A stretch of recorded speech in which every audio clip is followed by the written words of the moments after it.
The Exit Series is produced for general information and educational purposes only and is not investment, legal, or tax advice. Views expressed are those of the host and the guest and do not necessarily reflect those of any affiliated firm. The host is associated with an SEC-registered investment advisor. Nothing herein constitutes an offer or solicitation of advisory services. Guests are not necessarily clients. This is the Exit Series. I'm Bob Rourke. This is for founders, brokers, attorneys, and valuation professionals, the people who are in the room when the deal closed or before, talking about what happens next. On this episode, we have Chuck Mohler. He's the founder and president of Eagle Corporate Advisors based in Las Vegas.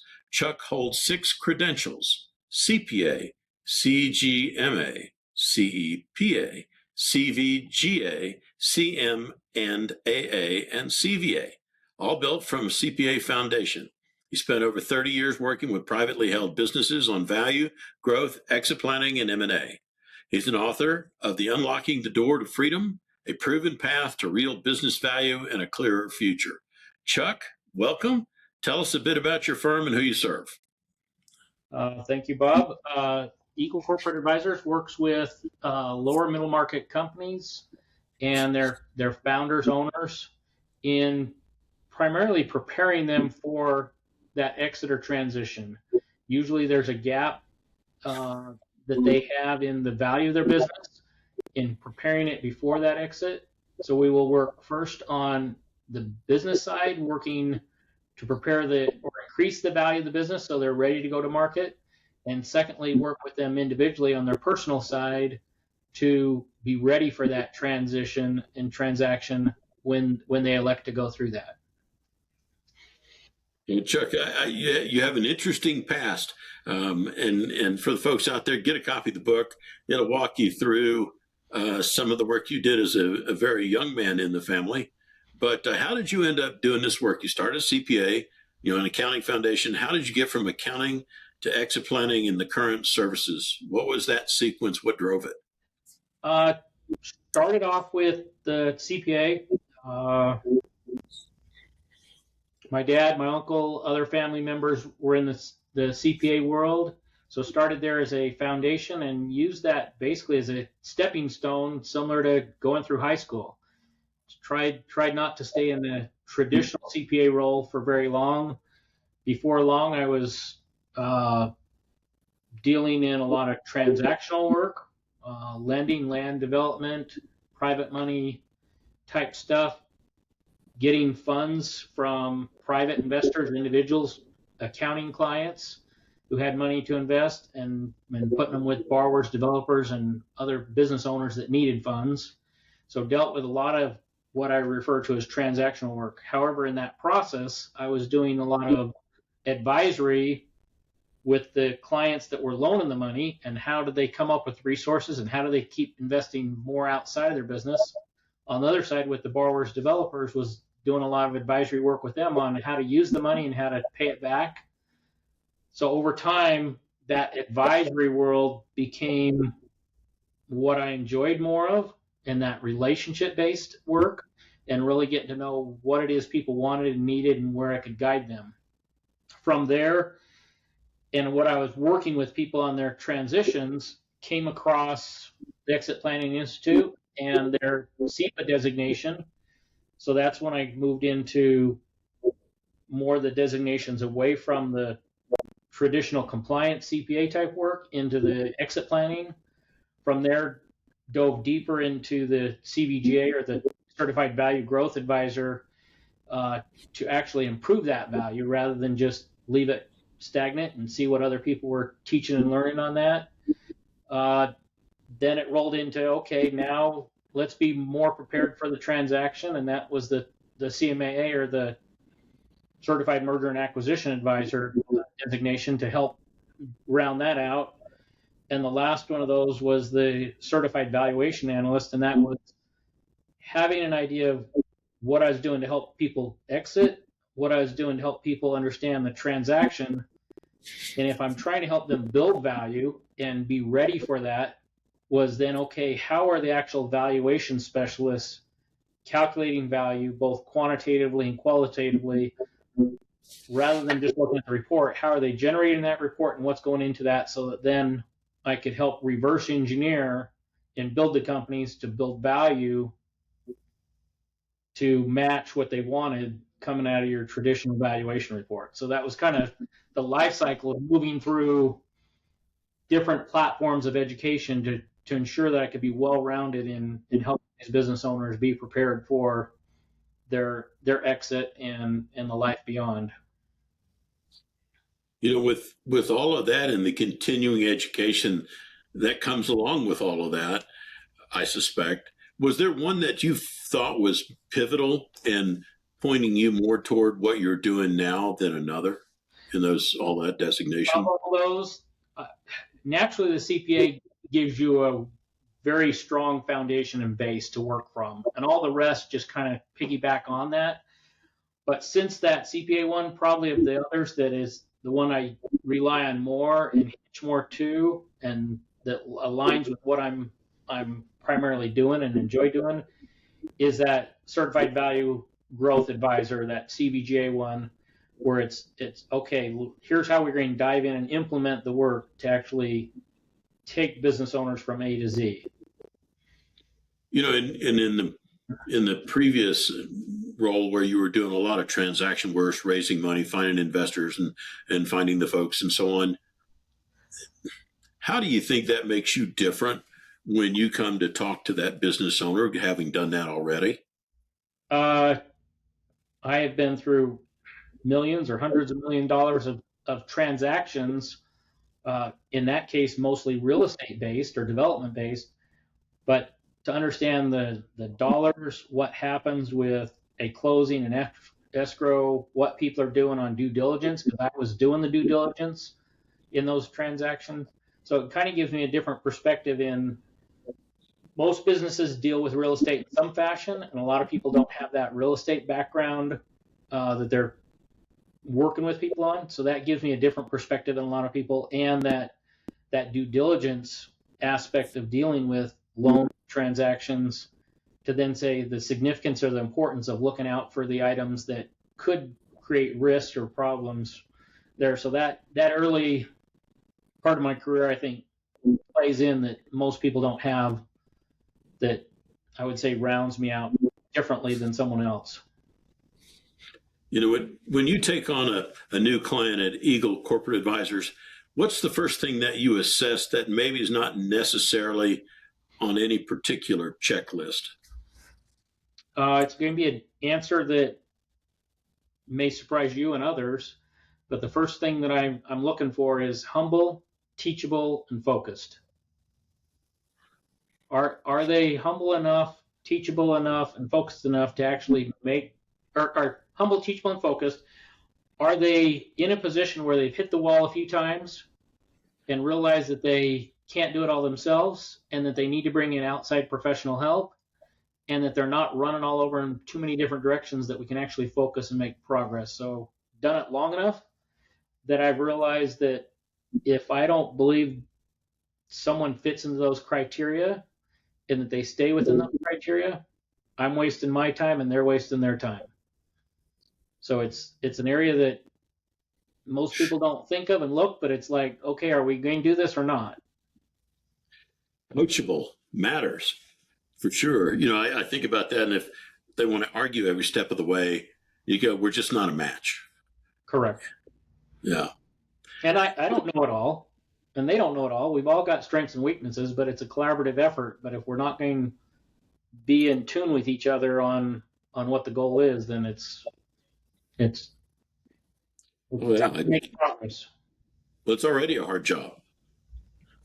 That is for sure. You've been in the room at the closings where you understand the role of the CPA and evaluation analysts and the M&A advisor. Most owners have more than one person that fills those seats. For you, given your experience, what do you see from kind of that combined seat experience that maybe the individual specialist might miss? I would say in that respect is most of those individual specialists are focused on their item, their particular thing, whether it's the CPA or the valuation person. It can be even the banker or just anyone else in a professional or in a professional in a business owner's life. And where I've done the training or dealt with more of these aspects than many people, it's easier for me to step back and see the big picture and then be able to talk the language or communicate with those different professionals and say, here's what I need, here's what I don't need, here's what the other party needs, and here's why. And so it's a little bit easier to orchestrate what's happening and why it's important to the other parties, because people get so hung up on their own role and why it's working and not realizing that it's creating an obstacle for, say, one of the other parties in the transaction or in the actual closing. The band leader, I'm thinking, Yeah, orchestrator for sure. yeah, we use the word orchestra, but I don't know much about music or band. Nobody's asked me to sing lately either, so yeah, I would be there. At the moment that the wire clears, what do you typically observe in that owner, and does it match basically what the owner thought that would feel like or expect to feel? uh, for the first few hours or days, yes, they're because you're prepping them and telling them, and they're initially what I'll call relieved. Will this deal actually close? Will this actually happen? And all this brain damage that I'm doing through due diligence and asking questions and why are they second guessing things that they believe are pretty natural. So the first part is relief. It's like, oh, I actually made it and it's done. And then there's the excitement of, okay, the money's actually in my account. You can have that nice dinner and celebrate. Those are nice and expected. It's down the road then that, and it varies. It's 3 months, 6 months later that then it's like, oh, this is different. And if they're still involved in the business through some type of employment agreement or retention agreement or whatever it is, they start to realize that they're no longer the boss. And no matter how much you've told them, they start to squirm and say, this isn't what I want. Or on the other end of the spectrum, when they're not involved and it's truly 100% cash out, they're done, and they don't need to be in the day-to-day operations, they start, if you haven't prepared them, they start wondering really what's next. And it's what can I do? What can I find? That no matter how much you tell them, they don't quite grasp it if you haven't prepared them and had them ready for getting involved in something beyond the business.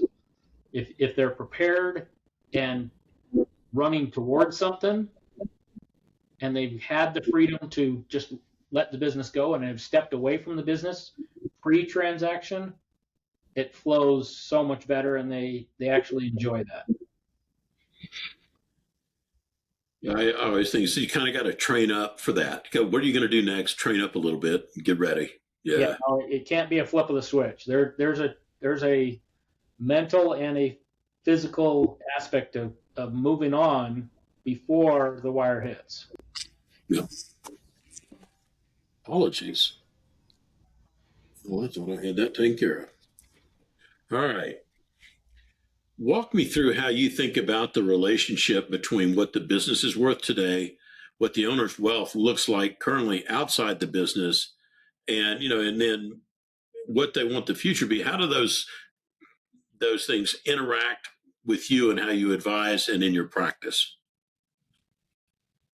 So with that, I generally would think of kind of the process that we go through, and we talk about 4 gaps. And I think of it as the profit gap, the value gap, the wealth gap, and the time gap. And so typically as we first interact with people, there's the profit gap of what the business is making versus what it could be making, the value gap of what it's worth today versus what it could and should be be making or valued at, because it's typically run as what I refer to as a lifestyle business versus an enterprise. The third gap being a wealth gap of what is their current wealth today with their business, their house, their toys, whatever it may be, their investment accounts versus what the wealth they need to live the third phase of their life. Those first three gaps are typically apparent once you go through and kind of do a quick analysis. The time gap is how much time is it going to take to build the bridges and cross those bridges to enjoy that third phase of their life. It's not the time left until they're in the grave, but it's the time until they get where they want. And there will be hardships and challenges and setbacks as they're trying to build those bridges over those other three gaps of profit, value, and wealth. Now, what the business is worth today in relationship to what their wealth looks outside of the business, typically most of our private business owners have a great majority of their wealth locked up, non-liquid, in their private business. And they got into business, or they're in business, for that American dream to hit the big lottery when they sell their business, and then they're going to retire. They're not typically putting a lot of their assets, they're not diversifying out of their business in a lot of cases. So in order to get to that future value, we've got to build up the business value so that upon a transaction, net of debt, net of taxes, everything else, they've got enough after for their future that they can enjoy that third part. And the trick is, most of them carry on and think it's all going to work out, but they've never stopped to calculate what I refer to as that wealth gap. And until they've figured out that wealth gap and whether they've crossed that, they really don't have the choice or the freedom to choose whether they stay in the business or get out of the business or transition or sell it or anything else. They typically are on that treadmill 10, 20, 30 years in that business. And if they're not proactively trying to grow the value of that business, they could, what do you call it, worn out, get tired, want to sell, whatever, and they're not prepared mentally, personally, emotionally, or the business is not ready to actually be attractive enough or pass the due diligence. So it's kind of shifting to where they're intentionally working on getting it ready for a transition long before an actual transaction. Do you think that the business owners have an accurate gauge on how long it takes to transition from the job to an enterprise? No. It takes longer than they ever expect, and got one client that has debated about the idea of that transition for a number of years, and it's like, okay, I'm going to bring in this potential manager that will be the next CEO, and you go 18 months, 2 years, and it's like, oh, that one guy's not working, and all of a sudden they've left, and then you do it again, and then you do it again, and so until you find someone that fits the culture and the standards, it's hard for them to let go, replacing one for one. And so try and avoid them working on one for one. I try and get them to go one to many and build up a executive team or a committee so that the company can be run by a group of people, not just one individual. You know, I was struck by one of the examples in your book. And, you know, I think about walking into an organization and go, exactly where do you start? And, you know, you go like that, and there's so many places to go. And this one was a plumbing company. And you had said, we're going to do this for 90 days. I think it was the Monday morning 20-minute meeting. Mm-hmm. Can you, you know, I got to believe that's a visceral response to what you saw happen. You know, from the first meeting that you go, this is like herding cats, to the end result after 90 days. Can you walk through that a bit? Yes, the first time you bring up the idea of them huddling or meeting on a regular basis and vetting out where they stand, what they're working on, what are they stuck on type things. We don't have time for that. It's a waste of time. It's not worth it. When are we going to fit it in? Our schedules don't work. So there's always an initial pushback.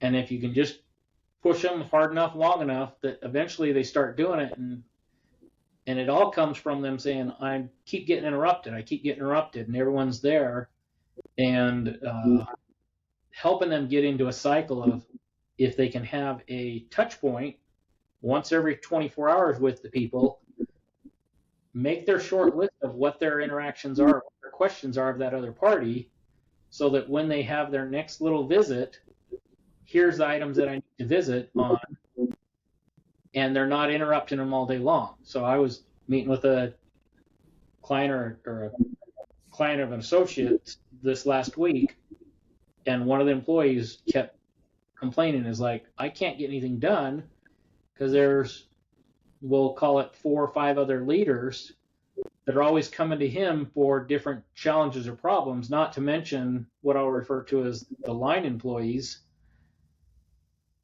And once I kind of said, no, we need to break it up, and each of you get 5 minutes with this individual every morning, and let's just call it from 8 o'clock to 8:30, they each get 5 minutes to just kind of say, here's what's going on and here's what's next. Anything comes up, they know that they're going to talk to that individual at 8 o'clock the next morning, and they can always report back, hey, I don't have an answer, but I'll get it to you in 24 hours because I'll have a chance to follow up with them and clarify where I'm at. Now, it's not a chance to solve all the problems, but at the same time, they can set a time to solve or resolve the problems, but it helps them at least not be interrupted throughout the rest of the day from all these different people with one-off questions. You can't get back into sync of the rhythm of what he was doing because he was being interrupted all day long. You know, if I was thinking about the 90 days, it sounds like a long time in a business, 90 days. About how far into that 90-day stretch do they start going, something's changing?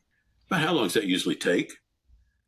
Well, it depends on what aspect that you were working on changing. Sometimes it's 3 or 4 weeks, and other times it takes the full 90 days before they start saying, oh, okay, I'm getting it. So yeah, no, and it's that constant follow-up and accountability. And so typically we're working with them in workshops to where we're touching base with them in person or on Zoom every 2 weeks. Not that there's not communication in between, but at least a large block of time to say, okay, how's everyone coming along with their tasks and assignments of what they were working on towards that 90-day goal. I think we could go on that topic for a while. I was struck by just pick one thing. Pick one thing. Work on one thing. Got one thing done. Go, holy cow, maybe I can get another thing done, kind of deal. But, the framing of converting a lifestyle business into a business enterprise, for you, what does that mean? And it's not just an operational change. What has to change in the owner, not just the P&L, for that conversion to happen? Okay, so if we go back to the idea of the lifestyle business, first, to help clarify that, a lot of business owners will build and push the growth of their business until they can get enough of a salary or enough of a distribution or the combination of both where they can have the house, the second home, the boat, the plane, and carry on. And they're like, okay, I'm living the life I always wanted. And at that point, the business starts to plateau, and they just carry on because they're content or satisfied. And it can even get to a point, and people get offended when I say, well, it can get into complacency and can even slip off and put stress on their lifestyle. And they can even, more often than not, end up having the business and covering that lifestyle, commingling business and personal, and the business is funding a lot of their lifestyle and trying to write off stuff. That's different than someone that is truly trying to grow an enterprise and have it go well beyond their own personal needs or the needs of them and their partners, and they're constantly trying to improve it and do it and refine it with that drive and that push outside of the personal dollars. And when we talk about that and not looking at the P&L, it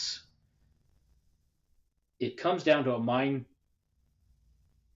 mindset paradigm shift where they realize what I'm doing is not as critical, why I'm doing it is important, and they get back to their original purpose of why they got in their business outside of the dollars and cents. So whatever it is that they were really trying to achieve and accomplish to do it better than their last employer or wherever they came from to get their experience before they got into business, they had a purpose to do it beyond just the dollars. And when they go back to that paradigm shift and say, "Hey, I can do this bigger, better, faster," and we get them out of that day to day and actually wanting to teach and train and delegate and have a bigger team working and doing it, that's when you can get into that enterprise, have one or two individuals creating a bottleneck.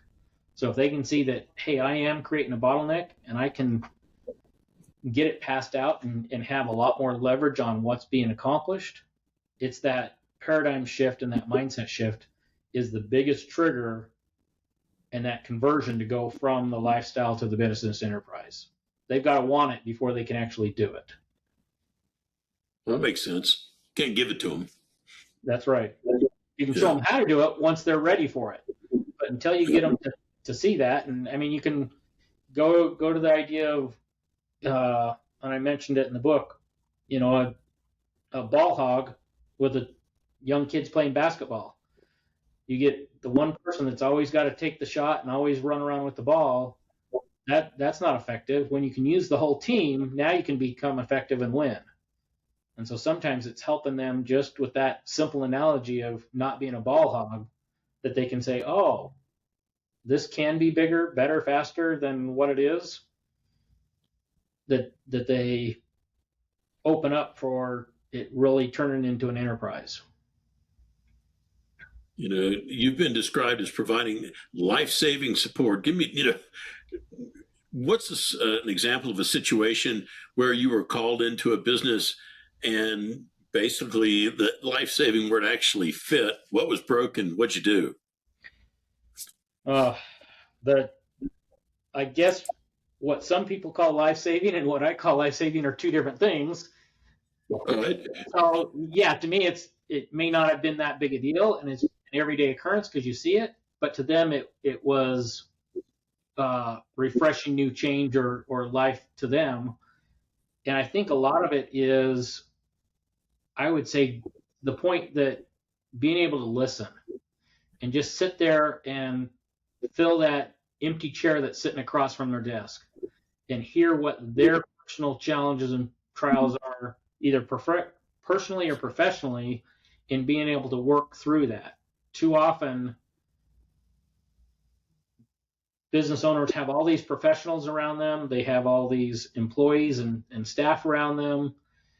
And everyone's working on their own thing, but no one is stepping back and listening to what they're really saying and hearing what they want and helping them achieve and accomplish that. And so when it's sitting down and doing that, whether it's helping them open the next location or work through a financing deal or dealing with a tough employee or interacting with a client that's upset, or to me it's everyday stuff, but to that individual at that day and what they're going with or dealing with a lawsuit or whatever it may be, because of my experience, my background, or just being able to listen with them and stepping back and saying, okay, let's tackle this one step at a time. All of a sudden I'm a savior when I just helped them walk through the steps 1, 2, 3 that anybody else would have done the same if they would have stopped and listened to them and gave them time and attention. Well, I suspect that all the stuff that you've learned through the years that you have a tendency to discount because you now know it. That And then that when that's valid. you go like, well, I've seen this, a bunch of times, and the owner, maybe the only time ever, where Correct. they just don't recognize and I think that's the wisdom that this podcast is attempting to highlight is, how you bring the experience into the table and help these owners out. To that end, you say you ask the difficult questions to verify the validity of ideas. What's one particular difficult question you might ask that perhaps, I don't know, another advisor won't ask? And what do you typically see the reaction from the owner when you ask it? Ooh, I don't And know. don't I don't know if there's one difficult question. It's once again, I think it comes a little bit back to that listening, but clarifying what it is, what's the real challenge that they have, and or what is the real opportunity that they're looking for? Because sometimes they have some shiny new object, and it's verifying what is the real goal. So kind of an example, and it's an old one, and it's kind of small or silly, in at least from my perspective or experience. But like you said, some people haven't gone through it. Had a guy one time come to me that had saved a bunch of money, and he wanted to buy a business, or actually in this case, let's go back to another one where he wanted to buy a lot and build a house and do a fix and flip type scenario. So you see these TV shows with the fix and flips and the residential houses. He's like, hey, I want to do this, and I want to do it even more. I'm going to actually demo the whole house and rebuild the whole property from ground up. So rather than just putting on some paint and lipstick, his idea was let's just demo the whole thing and rebuild the whole thing, and then I'm going to go through and make my money and so forth. So kind of just walked him through, okay, here's what the land's going to cost, or the whole project's going to cost. Here's what the improvement costs are going to be. What do we think the market value of this finished new custom home is going to be? And once we do that, what kind of return are we going to get? Okay, so here's our return number, and how long is it going to take? Okay, and what's the risk? He's got to put up all this capital. He's got to put up personal guarantees. He's got to line out all the work. And let's just arguably, for this discussion's sake, say he can get in and get out in 1 year. Well, once we ran the math and went through all the calculations and the risk, he could have taken the same investment dollar and put it into a CD, had no risk, Yep. had no headache, no heartburn, to get the same return. And I was like, so why are you doing this? And we had to step it back and say, well, I'm trying to grow my wealth so that then I can go do X. And I was like, with that return, let's just go do X now and not put yourself through all this risk thinking that you're going to make a big home run, because he was so hooked on the idea that he needed to get in with the latest crowd of buy, build, flip, that he hadn't run the math all the way through far enough to realize that his risk was too high, the return was too low for what he was looking at, and he could have been just as well off to move on to the next thing and skip that whole phase. And so it was just it's verifying and validating what the end goal was, and his end goal was about 3 steps down. And once I got to that end goal, it was like, let's skip a couple of these steps and just go right to that one. And it was just totally shocking to him that someone would even present that, or that he was that close to hitting an end goal, but he was going to risk it all on something in between. I think about the distraction factor. Correct. If that's not your main business, then the distraction factor probably costs you more than even that little bit of a CD return. Yeah, Well, no, for you, that's that idea of staying focused. yeah, you were talking about some businesses. The standard joke out in this country is about the time you see a farmer buy an airplane is about the time before they start raising cattle again and sell the airplane, because nobody likes pulling cattle in the spring out in this country. Right. But yeah, uh, tax minimization is part of the exit strategy. You cover it. Describe how the tax conversation changes what owners are willing to do when it's in the pre-exit plan versus showing up at the end. What does that look like? You'd be amazed at the variety of perspectives that there are out there. There are some that will do absolutely every type of little thing that they can hear or find out about through Google or Facebook or whatever else, and they're constantly in the gray area of pushing limits. And then there's others that are like, no, I don't like taxes, but I'm going to pay my fair share and support what this country's provided for me.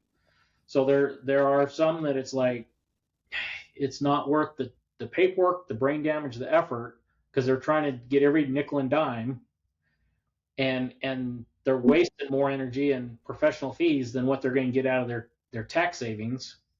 And then there's others that you try and offer it to them on a silver platter. Hey, you can do A, B, and C, and this is going to help you. You just have to follow with a couple of these guidelines. And they're like, I don't even want to follow a couple of guidelines. Just what's my tax bill and let me pay it. So it's shocking, depending on someone's personality and where they're at, that there's some that want to push the limits, and there's others that are saying, hey, I just want to get my net dollar.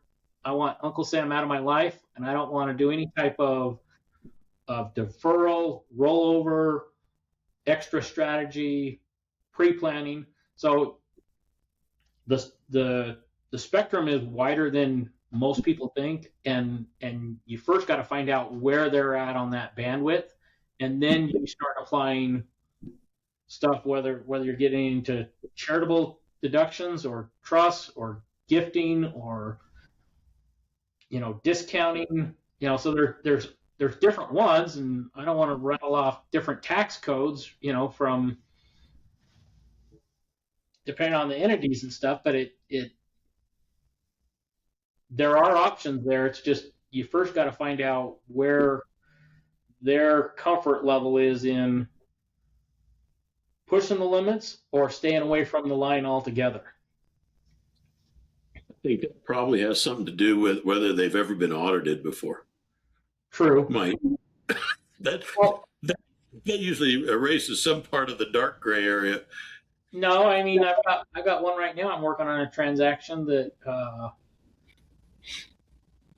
we showed them how you could do a couple different things that would save a lot of money over in taxes. And he's like, no, I don't want to do it. And he's never been audited. He's never had any issues, no compliance issues. I mean, it's a clean run company.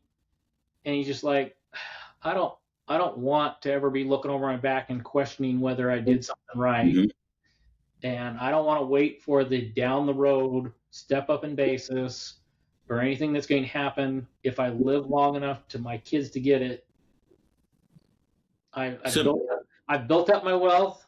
I've got enough. I'm going to get out of this transaction with enough that I've got more than my share of what I need. I just want to pay the taxes and move on and not look over my shoulder. And it's like, it's a choice.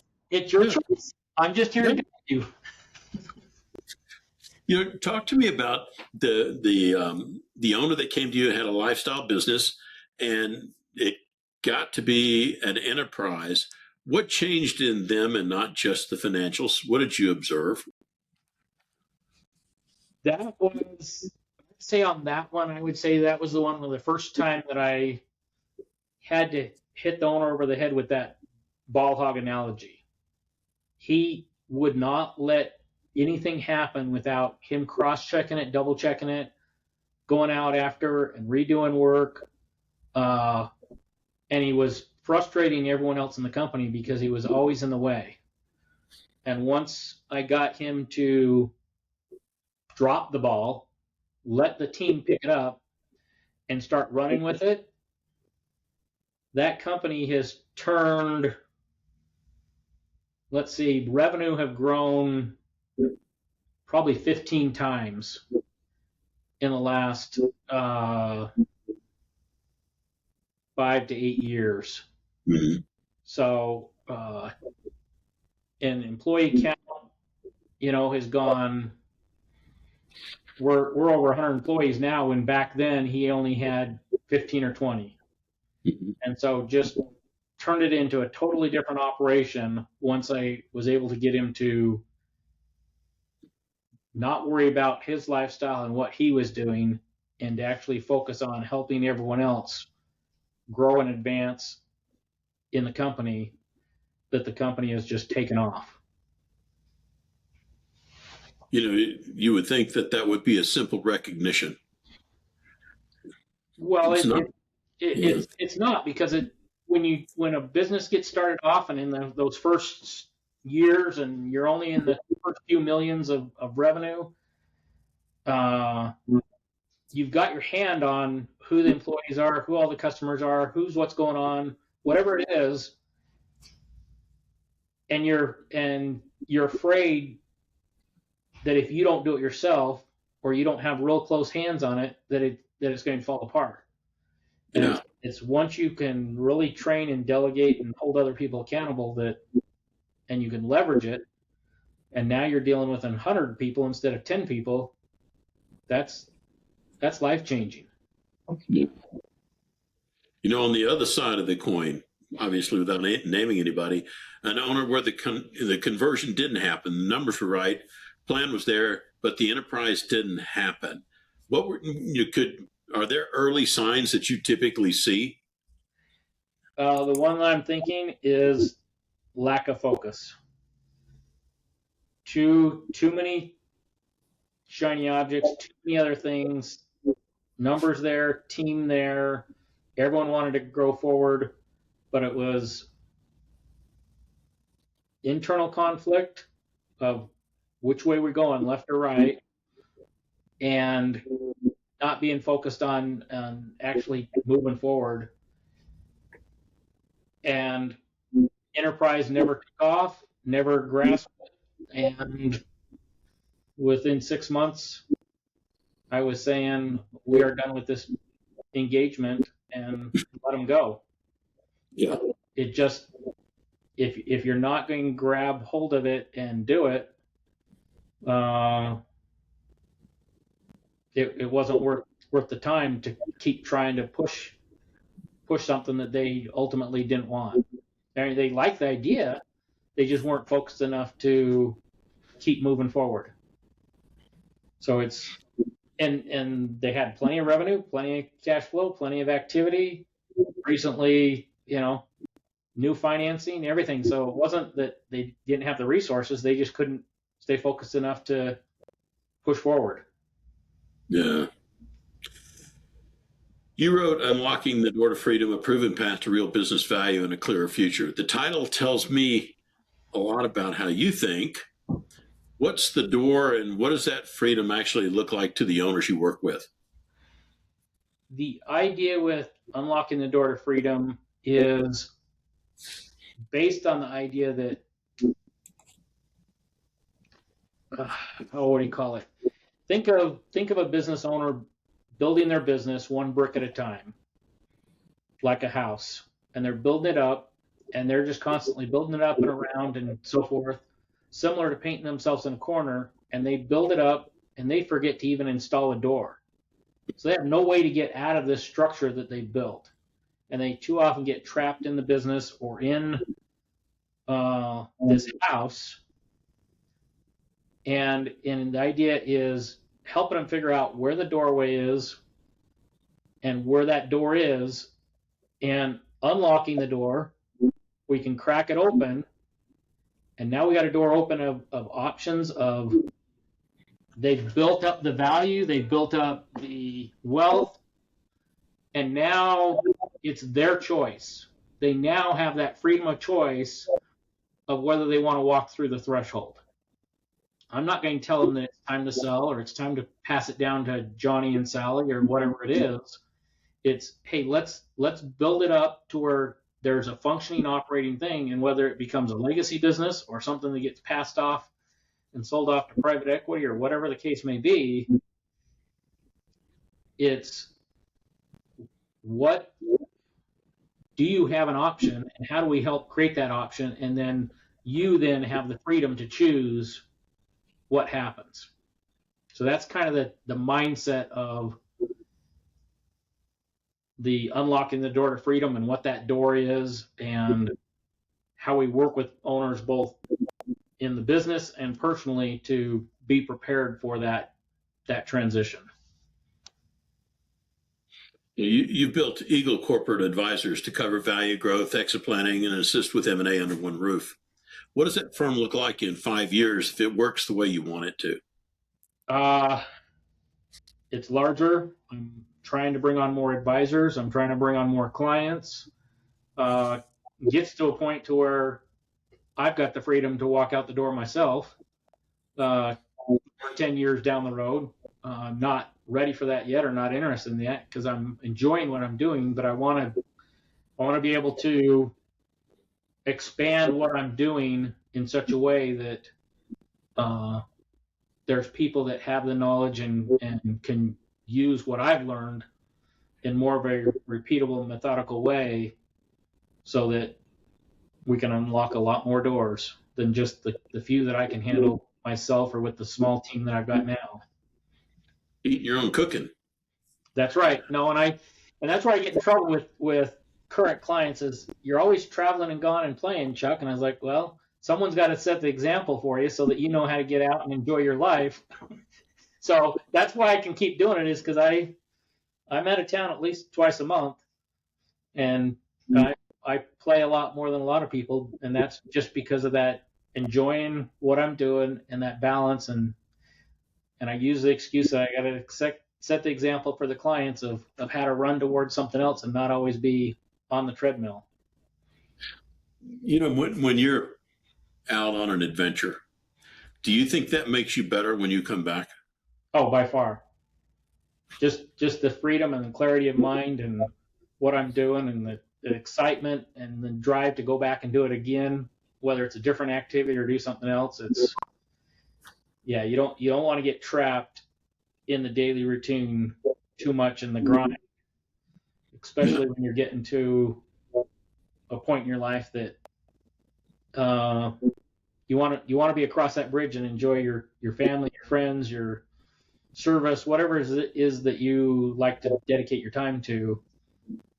It's heartbreaking when people say they're tired and worn out and they don't have an option.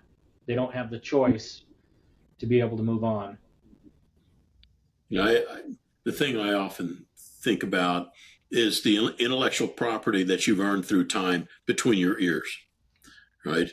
Yes. And if something happens to you and it's not passed forward, it just stops with you. Correct. You know, so you all that time, effort, money, whatever to get there. You know, do you think about, you know, as you grow your firm, being able to institutionalize or record or pass forward the IP that you've earned?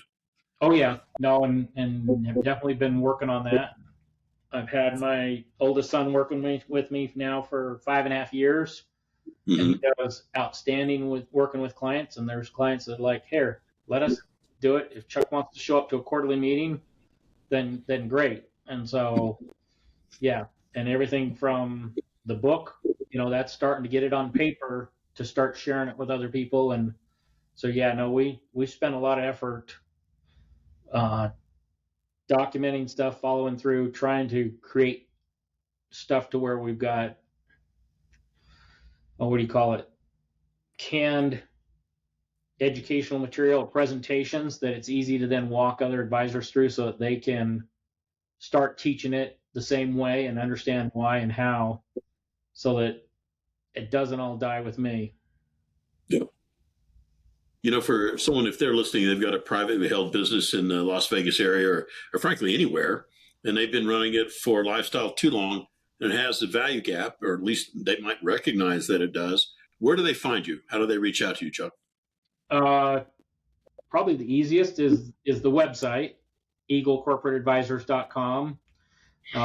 There's my email, and the Chuck M at eaglecorporateadvisors.com. There's, LinkedIn, looking up Chuck Mohler there out of Las Vegas, so all your standard places that we can find each other.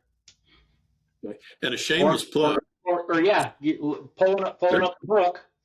Yeah. The Unlocking the Door to Freedom, find it on Amazon, or it'll be out here on Audible here real soon. And then there's contact informations and QR codes and that to track us down. For the owner that worked with you and came in running basically a job, lifestyle business, and came out with a real enterprise 18 months after they exited their business, what does that person's life look like? There's two different examples or extremes. There's the ones that have done it and they're still running the business today. Okay. So one that I'm thinking of offhand went through the process and they sold to a private equity backed group, and he was young enough that he decided to stay on, and it's been 5 years and he's still working the day job, and he just happened to have pulled some eggs out of the basket and carrying on with his life like normal. And it's been a very simple, friendly engagement with him and the new owner, and has enjoyed it. Another one went total opposite direction and was out day one, never any interaction with the old employees, never interaction with anything else, and taking trips, cruises with his wife, playing with the grandkids, just kind of enjoying life. Yet at the same time, within 9 months, took some funds and went and opened and bought another little business. And he's checking on that business and probably meets with them a couple times a month just to have something to follow up on. Not heavily engaged, but still took a little bit of those eggs and went and had it again. So it's the people that are in you've got Wall Street investors and you got Main Street investors. And even though you get them to put a lot of it into Wall Street, they still go back to their home stomping grounds and put a little bit of money in Main Street to do it themselves or to help someone else and kind of track it and mentor them on the back end. Well, Chuck, I tell you, I really appreciate your time and, sharing your views and observations and insights. And, and thank you for the book again. No problem. Thank you. You bet. This episode valuable, useful, and whether you're a founder, pre or post-exit, or the professional serving that business owner, wisdom and experience in here with Chuck. With that being said, this is the Exit Series.